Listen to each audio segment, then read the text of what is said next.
दोस्तों स्वागत है आपका हमारे इस वीडियो में। इस वीडियो में मैं डिस्कस करूंगा आपके साथ बहुत ही important landmark judgment of supreme court. बहुत ही रीसेंट जजमेंट है, 7 मई 2021 को ये डिसाइड हुआ है केस मंगला वामन करंदीकार वर्सेस प्रकाश दामोदर रनाड।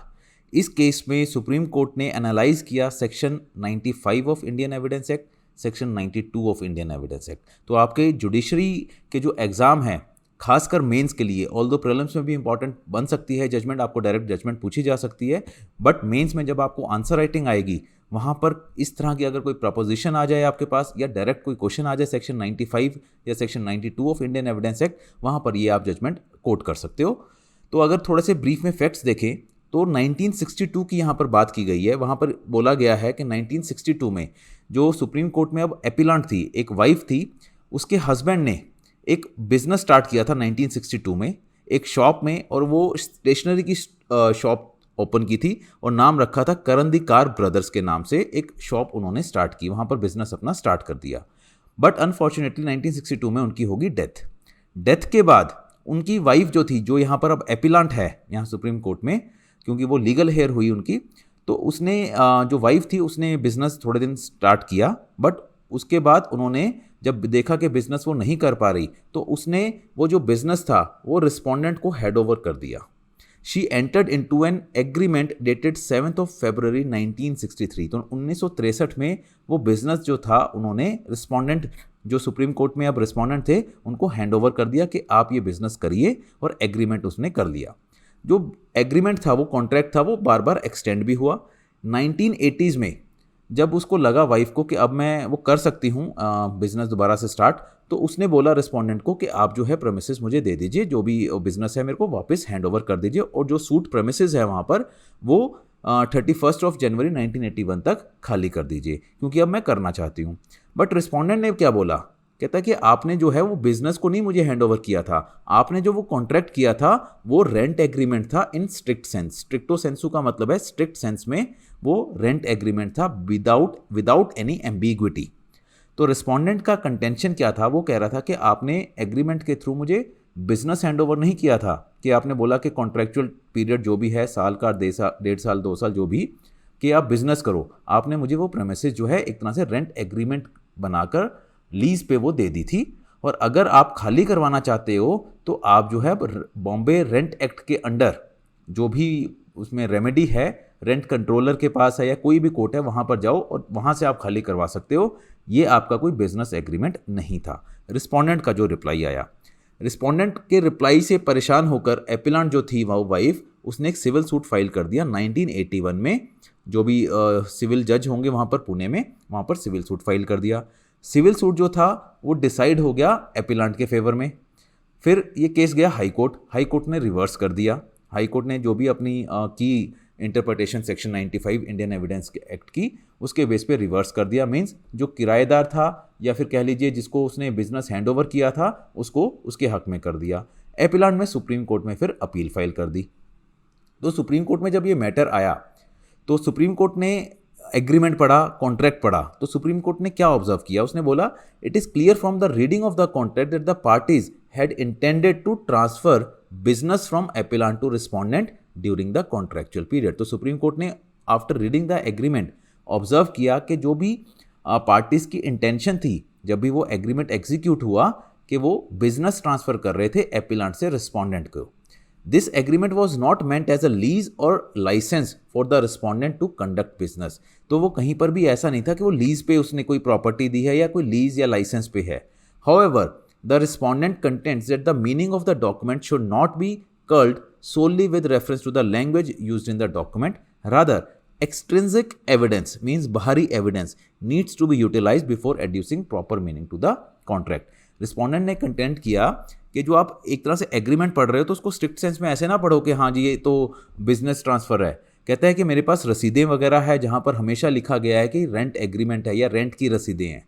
तो आप एक तरह से ओवरऑल बाकी चीज़ें भी देखो, जब ये साइन हुआ या उसके बाद की जो चीज़ें हैं, जिसको ये बोला है एक्सट्रिंसिक एविडेंस। तो ये टर्म अच्छे से आप याद रखना, कहीं आपको मेंशन करनी पड़ सकती है कि लैंग्वेज तो आप देख रहे हो, बट सिर्फ लैंग्वेज के बेसिस पे आप ये नहीं कर सकते इंटरप्रेट कि वो सिर्फ एक बिजनेस ट्रांसफ़र के लिए है।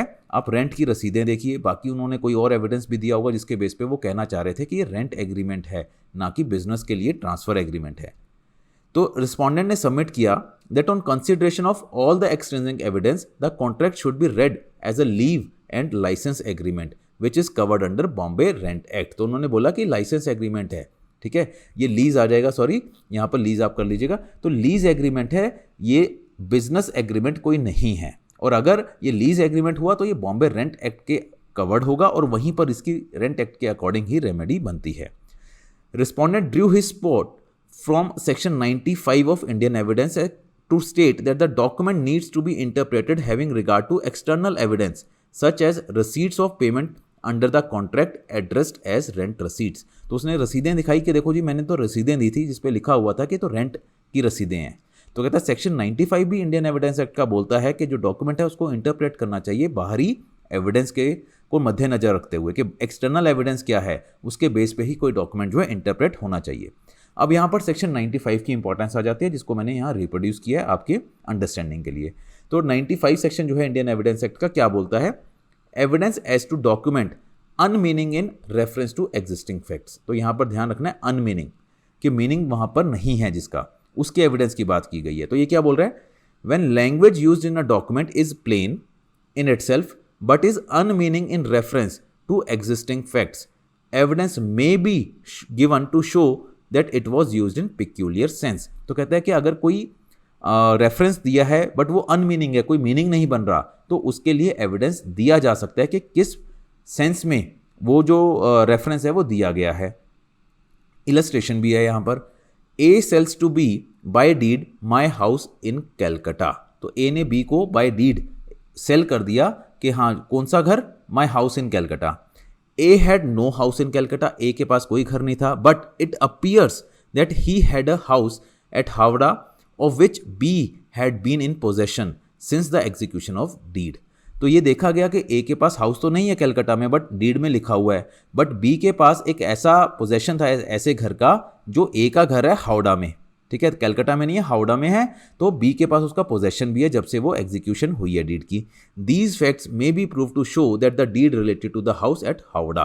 तो ये फैक्ट से कहता है प्रूव हो सकता है कि जो डीड थी वो हावड़ा वाले घर की बारे में थी, ऑल्दो यहाँ पर तो उसका घर ही नहीं था, तो ये अनमीनिंग हो गया। तो यहाँ पर सेक्शन 95 की हेल्प ली जा सकती है। सुप्रीम कोर्ट ने क्या हेल्प किया कि जो एक्सट्रिंसिक एविडेंस की हम बात कर रहे हैं या रिस्पोंडेंट बात कर रहा है एक्सट्रिंसिक एविडेंस की, that can be taken only when the terms of the document leave the question in doubt। कि अगर कोई टर्म्स हैं एग्रीमेंट में डाउटफुल है, जैसे हमें इलस्ट्रेशन देखी कि माई हाउस इन कैलकटा, तो कैलकटा में तो घर ही नहीं है, इसका मतलब डाउट आ गया। तो सुप्रीम कोर्ट ने बोला कि अगर कोई डाउट नहीं है तो उसकी हेल्प नहीं ली जा सकती सेक्शन 95 की, और एक्सट्रिंसिक एविडेंस जो है तभी लिया जाएगा जब कोई भी डॉक्यूमेंट में ऐसी टर्म है जो डाउट क्रिएट करे। But when a document is a straight forward document presents no difficulty in construing it, the proviso does not apply। In this regard, we may state that section 95 only builds on the proviso 6 of section 92। तो कहता है कि section 95 जो है build हुआ है proviso 6 of section 92। अब यहाँ पे 92 proviso 6 भी देख लेते हैं। Exclusion of evidence of oral agreement। When the terms of any such contract, grant or other disposition of property or any matter required by law to be reduced to a form a document have been proved according to the last section, no evidence of any oral agreement or statement shall be admitted। कहता है कि अगर कोई document prove हो जाता है, जो भी प्रीसीडिंग सेक्शन रहा होगा 91 के अकॉर्डिंग, अगर कोई डॉक्यूमेंट प्रूव हो जाता है उसके अकॉर्डिंग, तो वहाँ पर जो भी डॉक्यूमेंट था वो रिटन में था, वो प्रूव हो जाता है, तो वहाँ पर कोई भी ओरल एविडेंस के लिए एविडेंस नहीं लिया जाएगा, ना ही कोई स्टेटमेंट को कंसिडर किया जाएगा। ठीक है, कि हम बोल दें कि पहले तो एग्रीमेंट कर दिया और उसके बाद हम बोलें कि नहीं जी ये चीज़ें ना हमने चेंज कर दी थी by way of oral evidence, या ओरल एग्रीमेंट हमने कर लिया था उसके बाद, ऐसा कहता है कुछ नहीं हो सकता। जब आपने एक बार रिटर्न में एग्रीमेंट कर लिया है और टर्म्स एंड कंडीशन बिल्कुल क्लियर है, तो कोई भी ओरल एग्रीमेंट की वहाँ पर मान्यता नहीं रहेगी। प्रोवाइजो 6 बोलता है any fact may be proved which shows in what manner the language of a document is relating to existing facts. तो प्रोवाइजो 6 जो है सुप्रीम कोर्ट के अकॉर्डिंग ये बोल रहा है कि 95 और प्रोवाइजो 6 को इकट्ठे इंटरप्रेट किया जाएगा और उसी के अकॉर्डिंग देखा जाएगा कि कोई ओरल एग्रीमेंट लिया जाएगा या नहीं, कोई भी ओरल एविडेंस। ठीक है, तो ये सुप्रीम कोर्ट की जो है ऑब्जर्वेशन के बाद सुप्रीम कोर्ट ने हेल्ड किया।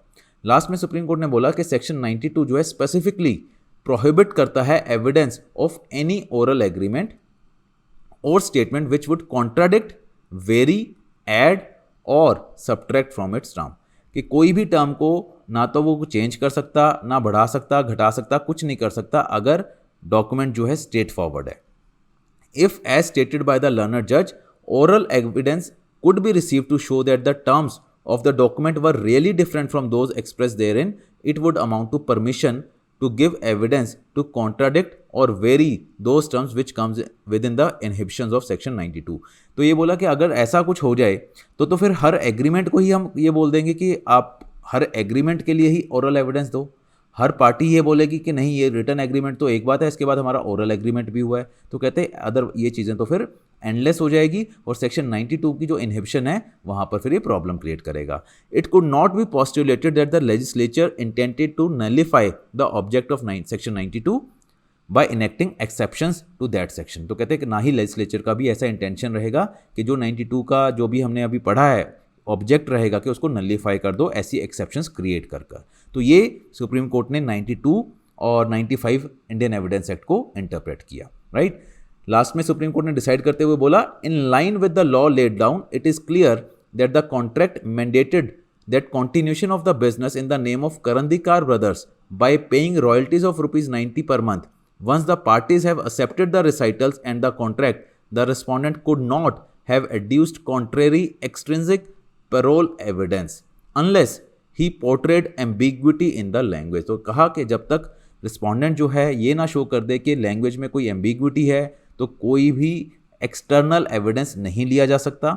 जो भी उन्होंने रॉयल्टी पे की है वो रॉयल्टी मानी जाएगी, क्योंकि रिस्पोंडेंट बोल रहा था कि जो भी वो पैसा दिया, जो रसीदें दिखा रहा था कि वो रेंट का एग्रीमेंट है, जबकि एक्चुअली में वो रॉयल्टी थी 90 रुपीज़ पर मंथ, करंदीकार ब्रदर्स के नाम से जो भी वो शॉप चल रही थी। तो सुप्रीम कोर्ट ने साफ ये क्लियर कर दिया कि एम्बिग्विटी नहीं है तो एक्सटर्नल एविडेंस नहीं लिया जा सकता। It may not be out of context to note that the extension of the contract was on the same condition. तो ये भी बताया गया कि जो एक्सटेंशन हुई थी, बार बार एक्सटेंशन हुई थी उस एग्रीमेंट की, वो भी सेम कंडीशन पे ही हुई थी। तो कहीं पर भी रेंट की बात यहाँ पर एग्रीमेंट में नहीं है। तो ये हमारी जजमेंट यहाँ कंप्लीट होती है। बहुत इंपॉर्टेंट जजमेंट है, प्रीलिम्स में भी और मेंस में भी कहीं ना कहीं आपको इसको फिट कर सकते हो किसी भी अपने आंसर में, अगर कोई इससे रिलेटेड आपको पूछा जाता है, राइट। कोई और डाउट आए तो आप हमें बता सकते हैं। जब तक के लिए आप और भी हमारे वीडियोस देखते रहिए। Thank you very much.